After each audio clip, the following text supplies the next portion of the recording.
Azərbaycan postmünaqişə dövrünə yalnız hərbi qələbə ilə deyil, güclü siyasi iradə, aydın strateji baxış və çoxşaxəli diplomatik fəaliyyətlə daxil olub.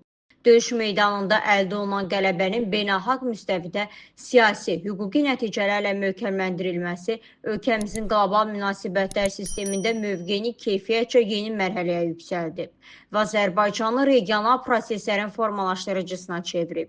Beynəlxalq təşkilatlarda, aparıcı dövlətlərlə münasibətlərdə və çoxtərəfli platformalarda müşahidə olunan dinamika ölkəmizə olan etimadı və marağın artdığını açıq şəkildə nümayiş etdirir. Bu barədə öz fikirlərini siyasi şərhçi Azər Həsrət İKSAI TV-yə açıqlamasında bildirdi.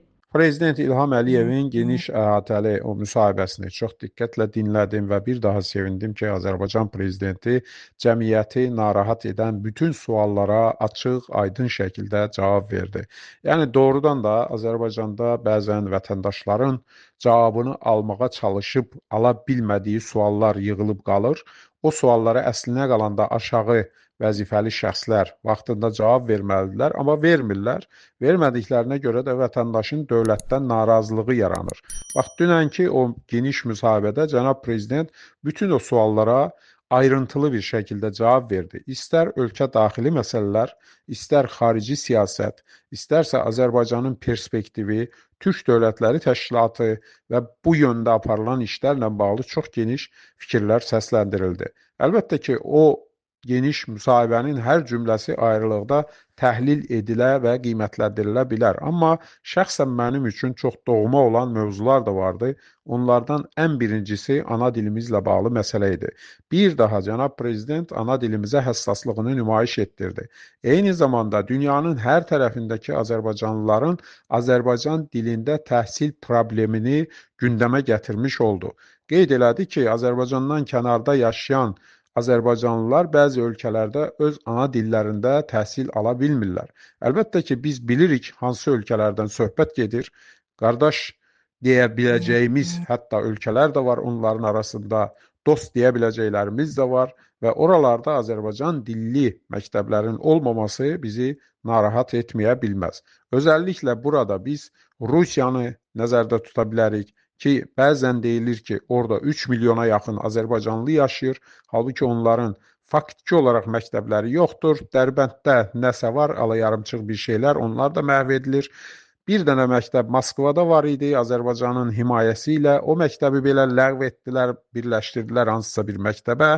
Orada Azərbaycan dilində təhsil faktiki olaraq yox edilir. Ondan savayı da qonşu İranda 10 milyonlarla soydaşımız yaşayır və onların bir dənə də məktəbi yoxdur. Ona görə də cənab prezident bu məsələni gündəmə gətirdi ki, qonşularımız nəhayət ki, diqqətə alsınlar. Azərbaycanda 70-80 min rus yaşayır, amma 350-yə qədər rus məktəbi var bizdə. Yəni, bundan örnək götürsünlər.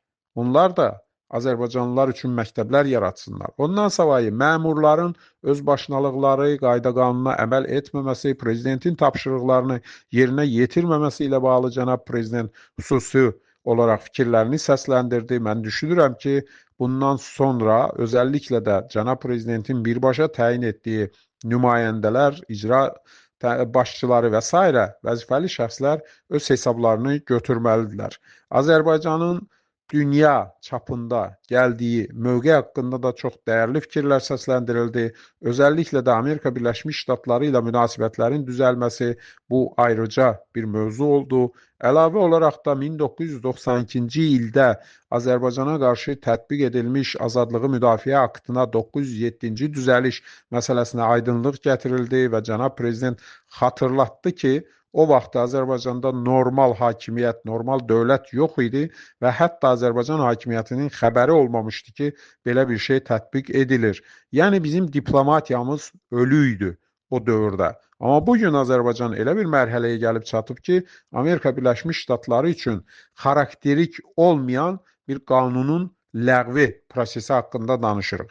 Yəni 907-ci düzəlişin ləğv edilməsi üçün konqresə artıq təklif verilib rəsmi şəkildə.